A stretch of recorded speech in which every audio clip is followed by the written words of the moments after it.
أعوذ بالله من الشيطان الرجيم بسم الله الرحمن الرحيم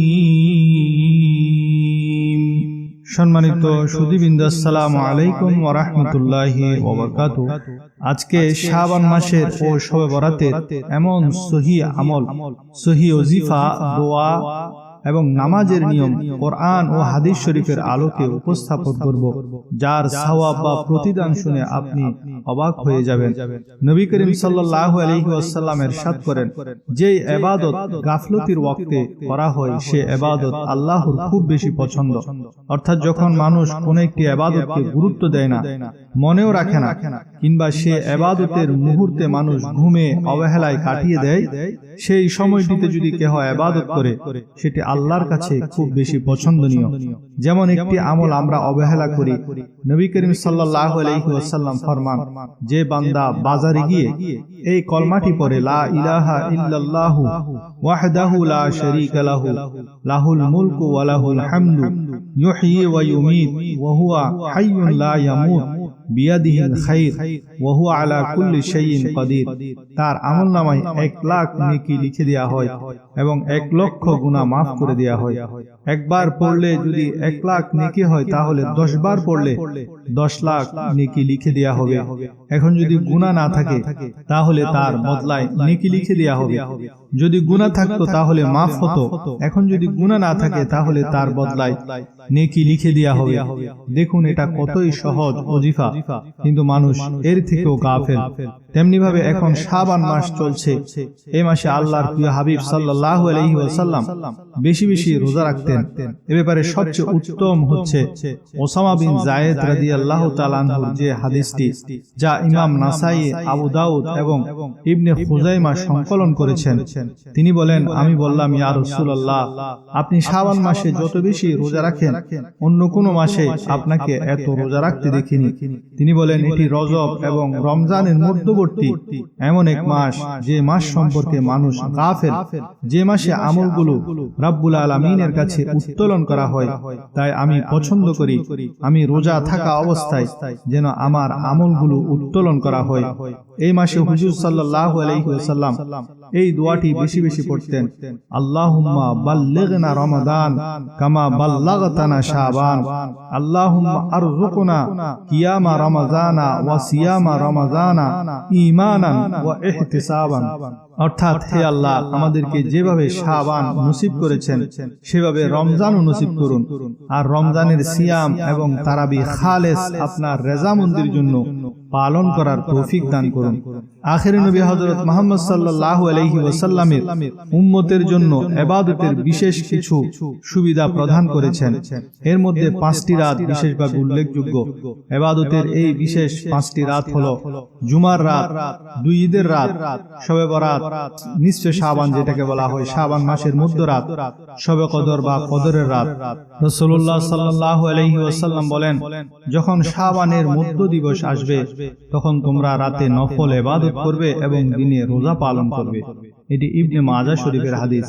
ইবাদতের মধ্যে শ্রেষ্ঠ হলো নামাজ, সুতরাং নফল ইবাদতের মধ্যে শ্রেষ্ঠ হলো নফল নামাজ। রাতের নিয়মিত নফল ইবাদতের মধ্যে রয়েছে বাদে মাগরিব 6 থেকে 20 রাকাত আওয়াবিন নামাজ। হযরত আবু হুরায়রা রাদিয়াল্লাহু তাআলা আনহু থেকে বর্ণিত, যে ব্যক্তি মাগরিবের নামাজের পর 6 রাকাত নামাজ আদায় করবে, এসবের মাঝে কোনো মন্দ কথা না বলে, তার এই নামাজ 12 বছরের ইবাদতের সমতুল্য গণ্য হবে।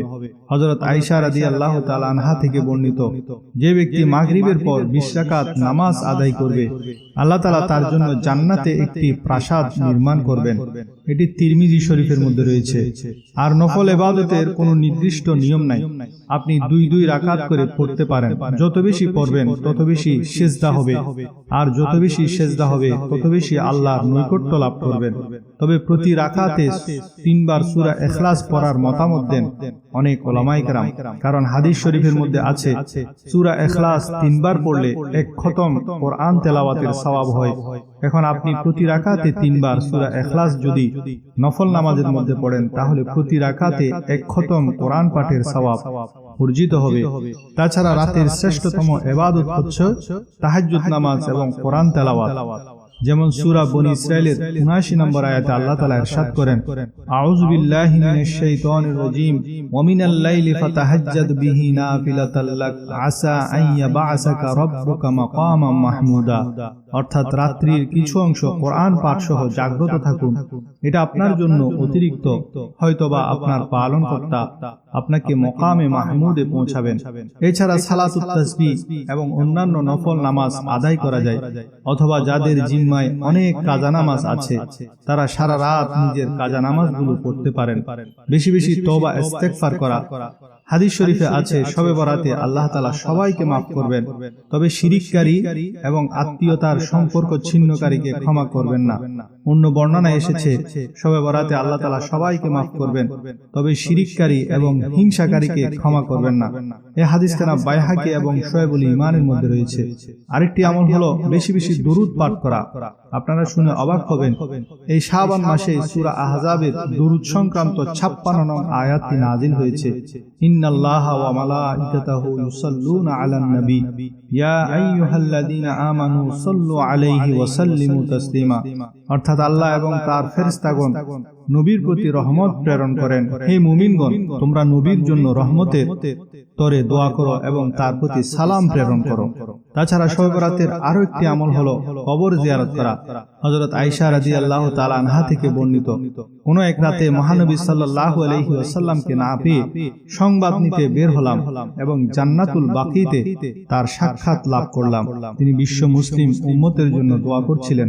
তিনি আমাকে বললেন, হে আয়েশা, তোমার মনে কি ভয় বিরাজ করছে যে আল্লাহ এবং তার রাসূল তোমার উপর জুলুম করবেন? আমি নিবেদন করলাম, হে আল্লাহর রাসূল সাল্লাল্লাহু আলাইহি ওয়াসাল্লাম, আমি মনে করেছিলাম আপনি হয়তোবা অন্য কোনো বিবির ঘরে তশরিফ নিয়েছেন। তখন মহানবী সাল্লাল্লাহু আলাইহি ওয়াসাল্লাম বললেন, নিশ্চয়ই মহান আল্লাহ শাবান মাসের মধ্যরাতে অর্থাৎ ১৪ই শাবান দিবাগত রাতে দুনিয়ার আকাশে আসেন এবং বনি কলবের বকরিগুলোর লোমের চেয়েও বেশি গুনাহগারকে ক্ষমা করে দেন। এটি তিরমিজি শরীফ, সুনানে ইবনে মাজাহ, মুসনাদ আহমদের মধ্যে হাদিসখানা রয়েছে। তাছাড়া এই রাতের আরো বিশেষ আমল হলো বেশি বেশি দোয়া করা। নিজের জন্য, সন্তান সন্ততি, আত্মীয় স্বজন, মা বাবা এবং মুসলিম উম্মার জন্য দোয়া করা, গুনাহ মাফ চাওয়া এবং আল্লাহর কাছে রিজিক চাওয়া, হায়াতের মধ্যে বরকত চাওয়া, রিজিকের মধ্যে বরকত চাওয়া, বিভিন্ন বিপদ আপদ মুসিবত থেকে আল্লাহর কাছ থেকে পানা চাওয়া এবং সবশেষে ফজরের নামাজ জামাতের সাথে আদায় করা। হযরত ইমাম বাগবী রাহমাতুল্লাহ আলাইহি বর্ণনা করেছেন, হযরত মুহাম্মদ ইবনে মাইসারা ইবনে আখফাস রাহমাতুল্লাহ আলাইহি থেকে তিনি riwayat করেন, রাসূল পাক সাল্লাল্লাহু আলাইহি ওয়াসাল্লাম ইরশাদ করেন, শাবান মাস থেকে পরবর্তী শাবান মাস পর্যন্ত মৃত্যুর ফয়সালা করে দেয়া হয়। এমনকি লোকেরা যে বিয়ে করবে, সে বছর সন্তান জন্মগ্রহণ করবে কি করবে না তার তালিকা, এবং কারা কারা মৃত্যুবরণ করবে তাদের তালিকাও এই শবে বরাতের রাতে তৈরি করা হয়। হাদিস শরীফে উল্লেখ আছে, হযরত আলী রাদিয়াল্লাহু তাআলা আনহু থেকে বর্ণিত, তিনি বলেন, হুজুর সাল্লাল্লাহু আলাইহি ওয়াসাল্লাম ইরশাদ করেন, যখন শাবানের 15 তারিখের রাত উপস্থিত হবে, তখন তোমরা উক্ত রাত্রিতে নামাজ আদায় করবে এবং দিনে রোজা রাখবে, কেননা নিশ্চয়ই আল্লাহ পাক এই রাত্রিতে সূর্যাস্তের সময়, এমনিতে তো প্রতি রাত্রিতে আল্লাহ তাআলা তার কুদরত মোতাবেক নাজিল হন, কিন্তু শবে বরাতের রাতে স্পেশালি এই 15ই শাবান অর্থাৎ 14ই শাবান দিবাগত রাত আল্লাহ রাব্বুল আলামিন সূর্য ডুবার সাথে সাথেই আল্লাহর কুদরত মোতাবেক নাজিল হন দুনিয়ার আসমানে এবং রহমতে খাস নাজিল করেন এবং ঘোষণা করতে থাকেন, কোনো ক্ষমা প্রার্থনাকারী আছো কি, আমি ক্ষমা করে দিব। কোনো রিজিক তালাশকারী আছো কি, আমি তাকে রিজিক দান করব। কোনো মুসিবতগ্রস্ত ব্যক্তি আছো কি, আমি তার মুসিবত দূর করে দিব। এভাবে তুলুয়ে ফজর অর্থাৎ ফজর পর্যন্ত এই ঘোষণা করতে থাকেন। সুবহানাল্লাহ। এটি ইবনে মাজাহ এবং মিশকাত শরীফের হাদিসের মধ্যে রয়েছে। হাদিস শরীফ আরো ইরশাদ হয়েছে, যারা 14ই শাবান দিবাগত রাতে ইবাদত করবে তাদের জন্য মুক্তি, আর যে ব্যক্তি পরের দিন রোজা পালন করবে জাহান্নামের আগুন তাকে স্পর্শ করবে না। প্রিয় নবী করিম সাল্লাল্লাহু আলাইহি ওয়াসাল্লাম স্বয়ং এই রাতের অর্ধেক সময় সিজদার মধ্যে অতিবাহিত করতেন। হাদিস শরীফে এই সম্পর্কে বর্ণিত আছে, হযরত জিবরাইল আলাইহিস সালাতু ওয়াস সালাম এসে নবী করিম সাল্লাল্লাহু আলাইহি ওয়াসাল্লামকে বললেন, হে আল্লাহর রাসূল, আপনি উঠুন, নামাজ পড়ুন এবং আল্লাহর কাছে প্রার্থনা করুন, কারণ এটি 14 শাবানের রাত। কারণ এই রাতে আল্লাহ তাআলা তার বান্দাদের জন্য 100টি রহমতের দরজা উন্মুক্ত করে দেন। আপনি আপনার উম্মতের জন্য দোয়া করুন। কিন্তু মাদকাসক্ত, নেশাখোর, সুদখোর, জাদুঘর, গণক, কৃপণ ব্যক্তি, পিতামাতার অবাধ্য, জেনাকারী ও হিংসা বিদ্বেষকারীর জন্য ক্ষমা প্রার্থনা করবেন না, কারণ এসব লোকের জন্য আল্লাহর শাস্তি নির্ধারিত আছে। এসব লোক তাদের খারাপ কাজ পরিত্যাগ করে তওবা না করা পর্যন্ত আল্লাহ এই রাতে তাদেরকে ক্ষমা করবেন না। হাদিস শরীফে আরো বর্ণিত রয়েছে, নিশ্চয়ই 5টি রাতে দোয়া নিশ্চিতভাবে কবুল হয়ে থাকে। নাম্বার 1, রজবের প্রথম রাত, 2, শবে বরাতের রাত, 3, শবে কদরের রাত, 4, ঈদুল ফিতরের রাত, 5, ঈদুল আজহার রাত। এছাড়া সিহা-সিত্তা বা 6খানা সহিহ হাদিস গ্রন্থে এ রাতের বিশেষত্ব বর্ণনা করে অসংখ্য হাদিস উল্লেখ করা হয়েছে। শুধু হাদিস না, এসব গ্রন্থে লাইলাতুম মিন নিসফি শাবান তথা শাবান মাসের 14 তারিখের রাত বা শবে বরাতের রাত নামে গোটা অধ্যায় রচনা করা হয়েছে। ইমাম তিরমিজি রহমতুল্লাহ আলাইহি একখানা হাদিস উল্লেখ করেন যে হযরত আয়েশা রাদিয়াল্লাহু তাআলা আনহা একদিন ঘুম থেকে জাগ্রত হয়ে হুজুর সাল্লাল্লাহু আলাইহি ওয়াসাল্লামকে বিছানায় দেখতে পেলেন না। তিনি মহানবী সাল্লাল্লাহু আলাইহি ওয়াসাল্লামকে খুঁজতে বের হলেন এবং জান্নাতুল বাকি কবরস্থানে দেখতে পেলেন। হুজুর সাল্লাল্লাহু আলাইহি ওয়াসাল্লাম বলেন, 14 তারিখ দিবাগত 15 তারিখ শাবান রাতে আল্লাহ তাআলা দুনিয়ার সর্বনিম্ন আকাশে আল্লাহর কুদরত মোতাবেক নাজিল হন এবং আরবের বনু কলব গোত্রের ছাগলের গায়ের পশমের চাইতেও বেশি পরিমাণ লোককে আল্লাহ তাআলা ক্ষমা করে দেন। সে সময় বনু কলব গোত্রের ছাগল পাল প্রসিদ্ধ ছিল, তাদের প্রচুর পরিমাণে ছাগল ছিল। অপর একটি হাদিসে জানা যায়, হুজুর সাল্লাল্লাহু আলাইহি ওয়াসাল্লাম ইরশাদ করেন, জিবরাইল আলাইহিস সালাতু ওয়াস সালাম আমাকে বলেছেন, আপনি আপনার উম্মতদেরকে জানিয়ে দিন তারা যেন শবে বরাত রাতকে জীবিত রাখে, অর্থাৎ তারা যেন এই রাতে ইবাদতের মাধ্যমে কাটিয়ে দেয়। অপর এক হাদিসে জানা যায়, এই রাতে আসমান থেকে 70,000 ফেরেশতা জমিনে এসে ঘুরে ফিরে ইবাদতকারীদেরকে পরিদর্শন করেন এবং তাদের ইবাদত সমূহ দেখেন। অপর একটি হাদিসে আছে, যে ব্যক্তি শাবানের 15 তারিখ রাতে ইবাদত করবে এবং দিনে রোজা রাখবে তাকে দুজকের আগুন স্পর্শ করতে পারবে না।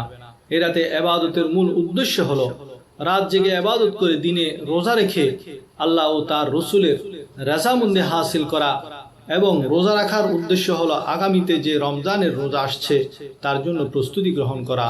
এই রাতে কোন ইবাদত করতে হবে তার কোনো নির্দিষ্ট নিয়ম নীতি নেই, তবে ইবাদত করার জন্য তাকিদ ও নির্দেশ দেওয়া হয়েছে। এখন আমি 14টি এমন চমৎকার ইবাদতের কথা আপনাদেরকে বলবো, যেসব ইবাদত করে আপনি গোটা শবে বরাতের রাত কাটিয়ে দিতে পারেন এবং আল্লাহ ও তার রাসূলের রাজামন্দি হাসিল করতে পারেন। প্রথমত, যারা কবিরা গুনাহ, মদ পান, সুদ, জাদুটোনা, গণক, কৃপণতা, পিতামাতার অবাধ্যতা, জেনা, হিংসা বিদ্বেষ করেছেন, তারা তা থেকে তওবা করে পাক পবিত্র হয়ে যাবেন।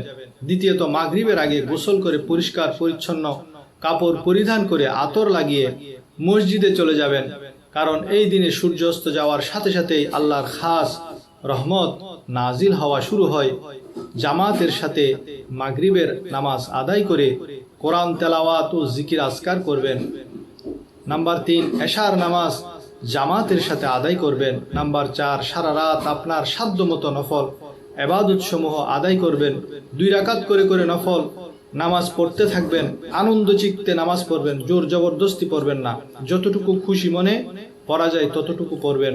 অনেকে নিয়ত জিজ্ঞেস করে, মনে রাখবেন নিয়ত হলো মনের ইচ্ছা, সুতরাং আরবিতে নিয়ত করতে হবে এমন কোনো শর্ত নাই, বরং আপনি মনে মনে শবে বরাতের 2 রাকাত নফল নামাজ আদায় করছি এই বলে নিয়ত করবেন। পঞ্চমত, নফল নামাজের মাঝে মাঝে কোরআন তেলাওয়াত করবেন। যদি অনুবাদ ও তাফসীর সহ পাঠ করতে পারেন তাহলে তা অতি উত্তম হবে। ষষ্ঠত, নফল নামাজের মাঝে মাঝে বসে বসে দরুদ শরীফ পাঠ করবেন আর নিজের জন্য, পরিবার পরিজন এবং মুসলিম জাতির জন্য দোয়া করবেন। সপ্তমত, এই রাতে নফল নামাজ না পড়ে আপনার বিগত জীবনে যেসব ফরজ নামাজ কাজা হয়েছে সেসব নামাজ ধারাবাহিকভাবে আদায় করতে পারেন, শুধু ফরজ ও বিতির সমূহের কাজা পড়বেন। অষ্টমত, সালাতুত তাসবিহ আদায় করবেন। এই নামাজ নবী করিম সাল্লাল্লাহু আলাইহি ওয়াসাল্লাম উনার চাচা আব্বাস রাদিয়াল্লাহু তাআলা আনহুকে শিক্ষা দিয়েছেন। এবং এরশাদ করেন এই নামাজ পড়লে আল্লাহ তাআলা আপনার সকল গুনাহ মাফ করে দিবেন। এই নামাজের নিয়ম হলো এটি 4 রাকাতের নিয়তে পড়তে হয়। নিয়ত হলো আমি 4 রাকাত সালাতুত তাসবিহ আদায় করছি। নিয়ত করে সানা পাঠ করবেন, এরপর 15 বার তসবিহটি পাঠ করবেন। তসবিহটি হলো সুবহানাল্লাহি ওয়ালহামদুলিল্লাহি ওয়ালা ইলাহা ইল্লাল্লাহু আল্লাহু আকবার। সূরা ফাতিহা এবং কেরাত পড়ে এই তসবিহটি 10 বার, রুকুতে গিয়ে রুকুত তসবিহ পাঠ করে 10 বার, রুকু থেকে সামি আল্লাহু লিমান হামিদা রব্বানা ওয়ালাকাল হামদ পড়ে 10 বার, সিজদায় গিয়ে সিজদার তসবিহ পাঠ করে 10 বার, সিজদা থেকে 2 সিজদার মাঝখানে বসে 10 বার এবং দ্বিতীয় সিজদায় গিয়ে সিজদার তসবিহ করে 10 বার, মোট এক রাকাতে 75 বার। দ্বিতীয় রাকাতে উঠেও সূরা ফাতিহার আগে 15 বার, বাকি সব জায়গায় সেম নিয়মে আপনি মোট 75 বার, 4 রাকাতে 300 বার হয়ে যাবে। নবম আমলটি হলো শবে বরাতের নবম আমলটি হলো শেষ রাতে তাহাজ্জুদের নামাজ পড়া, যা দ্বারা আল্লাহর নৈকট্য হাসিল হয়। হুজুর সাল্লাল্লাহু আলাইহি ওয়াসাল্লাম ইরশাদ করেন, আল্লাহ ওই ব্যক্তির উপর রহমত নাজিল করেন যিনি রাতে নিদ্রা থেকে জেগে তাহাজ্জুদ নামাজ আদায় করেন এবং তার স্ত্রীকে নিদ্রা থেকে জাগিয়ে দেন। এমনকি যদি স্ত্রী ঘুম থেকে জাগ্রত হতে না চায় তাহলে তার মুখে পানি ছিটিয়ে দেন। এটা আবু দাউদ এবং নাসাই শরীফের মধ্যে রয়েছে। 5 ওয়াক্ত নামাজ ফরজ হওয়ার আগে আমাদের নবী করিম সাল্লাল্লাহু আলাইহি ওয়াসাল্লাম তাহাজ্জুদের নামাজ বাধ্যতামূলকভাবে পড়তেন, তাই তিনি জীবনে কখনো তাহাজ্জুদ নামাজ পড়া থেকে বিরত হননি। তবে উম্মতে মুহাম্মদীর জন্য এটি ফরজ নয়, বরং সুন্নত। এই নামাজ হুজুর সাল্লাল্লাহু আলাইহি ওয়াসাল্লাম কখনো 4 রাকাত, কখনো 8, কখনো 12 রাকাত পড়েছেন। 2 রাকাত করে নিয়ত করে করে আপনি তাহাজ্জুদের নামাজ কমপক্ষে 4 রাকাত পড়তে পারেন। দশম আমলটি শবে বরাতের রাতে চমৎকার আরেকটি আমল হলো যে বেশি বেশি ইস্তেগফার পাঠ করা, যা দ্বারা আপনার গুনাহসমূহ মাফ হয়ে যাবে। আমাদের প্রিয় নবীজি অধিক পরিমাণে ইস্তেগফার পাঠ করতেন, যদিও আল্লাহ তাআলা তার পূর্বাপর সব কিছু ক্ষমা করে দিয়েছেন। আয়েশা রাদিয়াল্লাহু তাআলা আনহা হতে বর্ণিত, নবী করিম সাল্লাল্লাহু আলাইহি ওয়াসাল্লাম ইন্তেকালের আগে বেশি বেশি বলতেন সুবহানাল্লাহি ওয়া বিহামদিহি আস্তাগফিরুল্লাহ ওয়া আতুবু ইলাইহি। এটি বুখারী এবং মুসলিম শরীফের মধ্যে রয়েছে। আবু হুরায়রা রাদিয়াল্লাহু তাআলা আনহু বলেন, আমি রাসূলুল্লাহ সাল্লাল্লাহু আলাইহি সাল্লামের চাইতে আর কাউকে আস্তাগফিরুল্লাহ ওয়া আতুবু ইলাইহি, আস্তাগফিরুল্লাহ ওয়া আতুবু ইলাইহি বলতে দেখিনি। এটি নাসাই শরীফের মধ্যে রয়েছে। 11 নম্বর শবে বরাতের আরো একটি চমৎকার আমল হলো জিয়ারত করা। যাদের পিতামাতা আত্মীয় স্বজন মৃত্যুবরণ করেছেন তাদের কবর জিয়ারত করতে পারেন।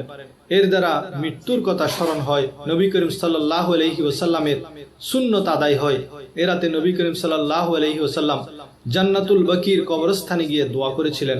12 নম্বর আমলটি হলো যে গরিব মিসকিনকে এবং মসজিদে দান খয়রাত করা এবং লোকদেরকে খানা খাওয়ানো।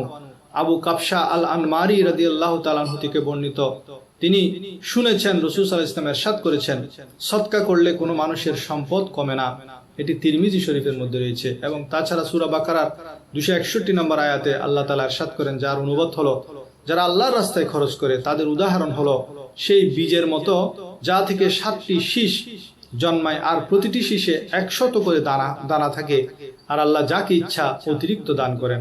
মুসনাদে আহমদের হাদিস, হুজুর সাল্লাল্লাহু আলাইহি ওয়াসাল্লাম ইরশাদ করেন, যে আল্লাহর পথে কোনো কিছু ব্যয় করবে তাকে 700 গুণ সওয়াব প্রদান করা হবে। সুবহানাল্লাহ।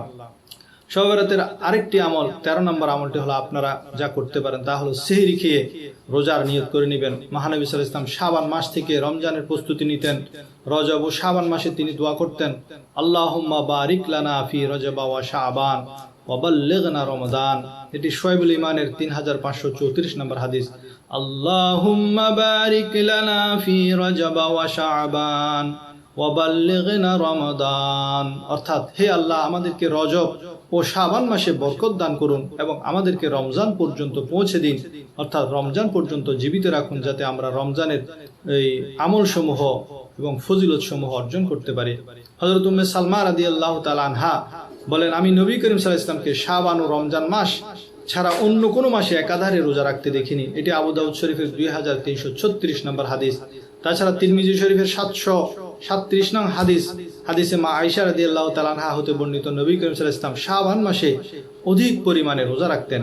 সুতরাং এই মাসে আমাদের সবচেয়ে বড় সুযোগ হলো এই শাবান মাসের 15 তারিখ দিবাগত রাত, যেটা শবে বরাত, সেদিন একটি রোজা রাখার আমাদের খুব সুযোগ হয়, কারণ রাত্রে আমরা জেগে থাকি, সেহরি খাওয়ারও সুযোগ হয়। তাই এই সুযোগটা হাতছাড়া করা উচিত নয়। এবং সর্বশেষ যে আমলটি করবেন এবং সবচেয়ে গুরুত্বপূর্ণ যেটি, সেটি হলো সেই শাবান মাসের 14 তারিখ দিবাগত 15 তারিখের রাতে, শবে বরাতের রাতে এশারের নামাজ তো জামাতের সাথে পড়লেন, তাহলে সারা রাত ইবাদত করলেন। ফজরের নামাজ কিছুতেই ভুলেও ফজরের নামাজ বাদ দিবেন না, ফজরের নামাজও জামাতের সাথে পড়বেন।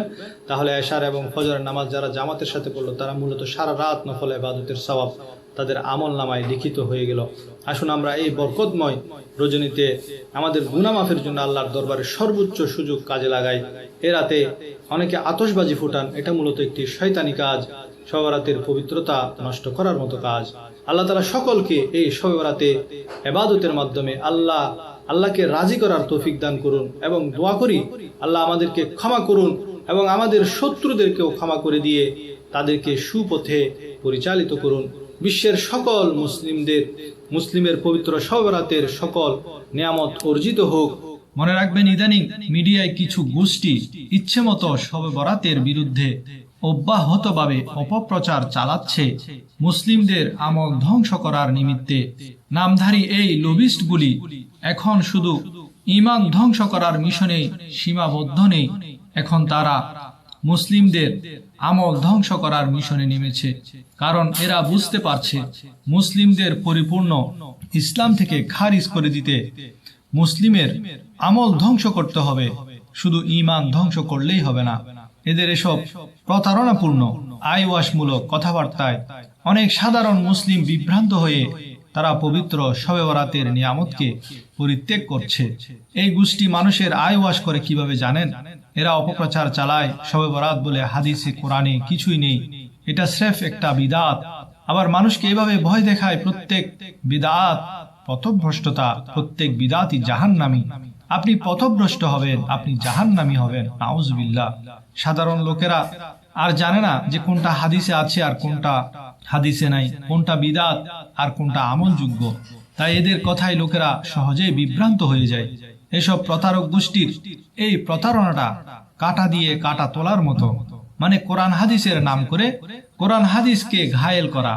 শুরুতেই বলেছি, এদের এই সকল আইওয়াজ শুধুই মুসলিমদের ঈমান আমল থেকে দূরে সরিয়ে রাখার নিমিত্তে। এদের ভেলকিবাজির আরেকটি কৌশল হলো, এরা আপনাকে বুঝাবে শবে বরাত সম্পর্কে হাদিসে যা এসেছে তা জাল, তা জয়ীফ, তা বাতিল, হেন তেন এসব।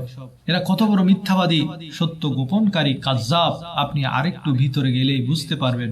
শবে বরাত সংক্রান্ত অনেকগুলি হাদিস আছে, সহিহ হাদিস আছে, যার ব্যাপারে কারোর কোনো সন্দেহ নেই।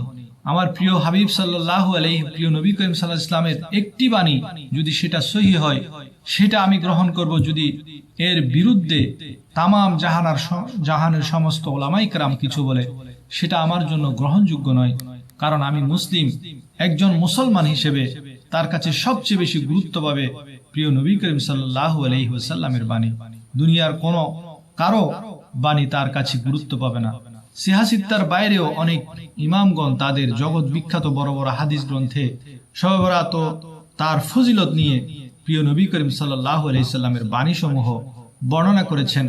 যেমন ইমাম তাবরানী রচিত আল কবির এবং আল আওসাত, ইমাম ইবনে হিব্বান রচিত সহিহ ইবনে হিব্বান, ইমাম বাইহাকি রচিত শুআয়বুল ঈমান, হাফেজ আবু নুআইম রচিত হিলিয়া, হাফেজ হাইসামি রচিত মাজমাউজ জাওয়ায়েদ, ইমাম বাজ্জার রচিত মুসনাদ, হাফেজ জকিউদ্দিন আল মুনজির রচিত আত-তারগীব ওয়াত তারহিব, ইমাম আহমদ রচিত মুসনাদ, মুসান্নাফ ইবনে আবি শাইবা, হাফেজ আব্দুর রাজ্জাকের মুসান্নাফ।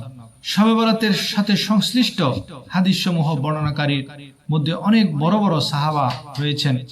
তাদের মধ্যে 10 জন সাহাবীর নাম প্রসিদ্ধ: হযরত আবু বকর সিদ্দিক, হযরত আলী, হযরত আয়েশা, হযরত আবু হুরায়রা, হযরত আব্দুল্লাহ ইবনে আমর, হযরত আবু মুসা আশআরী, হযরত আউফ ইবনে মালিক, হযরত মুআজ ইবনে জাবাল, হযরত আবু সালাবা আল খুসানি, কাসির ইবনে মুররা আল হাজরামি রাদিয়াল্লাহু তাআলা আনহু। মুসলিম বিশ্বের মহামনীষীগণ, কোরআন কারীমের নির্ভরযোগ্য তাফসীর গ্রন্থ, হাদিসের ব্যাখ্যা গ্রন্থ এবং প্রায় বড় বড় আলেম নিজেদের রচিত কিতাবাদিতে কেউ সংক্ষেপিত আকারে, কেউ বা সবিস্তারে শবে বরাতের ফজিলত ও গুরুত্ব সম্পর্কে নানান কিতাব লিপিবদ্ধ করে গেছেন। তারা যেমন শবে বরাতের করণীয় বর্জনীয় দিকসমূহ আপন আপন গ্রন্থে লিখেছেন, তেমনি বাস্তব জীবনে এই রাতটি কিভাবে চর্চা করা যায় তার নমুনা দেখিয়ে গেছেন। সাধারণ মানুষ এতকাল ধরে শবে বরাত পালন করে আসছে, তাদের সামনে বিদ্যার পেঁচ মেরে শবে বরাতের গুরুত্ব ও মহিমা খাটো করে ব্যাখ্যা হাজির করা যাবে বটে, কিন্তু এতে ধর্মের কোনো উপকার হবে না। শুধু এই একটি রাতে কত শত সহস্র লোক আল্লাহর দিকে রুজু হয়ে ইবাদত বন্দিগি করে, আল্লাহর নাম নিয়ে নামাজ পড়ে জিকির আজকার করে, এই সুবাদে তাদের ছেলেমেয়েরাও ইবাদতের এহসাস লাভ করে, কান্নাকাটি করে, গুনাহ মাফ চায়, অনেকে গুনাহ তওবা করে, বিগত জীবনের যে ভুল ত্রুটি করেছে তা থেকে তওবা করে তারা সুপথে এসে যায়। কিন্তু বিদ্যার ঠাকুর এসে যদি সে রাতের দুয়ারে তালা লাগিয়ে দেন, তবে সর্বসাধারণ কি করবে? মনে রাখা দরকার যে যেখানে বেদাতের স্থান নেই সেখানে বেদাত আবিষ্কার করা ঠিক নয়। মধ্য শাবানের রাতে যদি কেউ বেদাত করে, তবে সে বেদাতের বিপক্ষে কথা বলা উচিত, সেই দুষ্কর্ম দূর করা উচিত। এ রাতে নামাজ পড়া, কোরআন পড়া, মসনুন দোয়া করা, জিকির আজকার করা এসব ঠিক আছে, কিন্তু যারা রসুলের তরিকার বাইরে গিয়ে নানান গদবাধা প্রথা তৈরি করে, তার থেকেও মানুষকে সতর্ক থাকা দরকার।